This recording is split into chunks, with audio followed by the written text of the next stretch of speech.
O bago tayo kumain mga lodi, magpapasalamat muna tayo sa Panginoon sa binibigay niyang biyaya sa atin, sa mga pagkain, kahit anong bagay na binibigay niya sa atin.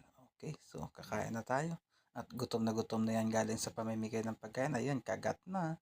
Kagat yan, takam na takam na. Ayan, abay, napakasarap pala ng barbecue yung manok na to mga lodi. Ay, gutom na yan talaga si Bitoy TV. Sus. Ang haba-haba din ng inikot niya pamimigay ng pagkain. Tapos uhaw na uhaw pa yan. Ayan. Sige, kain na ng kain. Ang sarap talaga ng manok at saka yung kaning yelo. Tapos sabayan pa natin ng Mountain Dew dahil sobrang init. Ay, napakasarap din talaga uminom ng Mountain Dew na sobrang lamig. Oh, Mountain Dew, baka naman. Ayan na oh. Ayan yung advertise para sa iyo, Mountain Dew. Baka naman mapansin mo. Okay, maraming salamat. God bless po sa ating lahat. Okay, bye.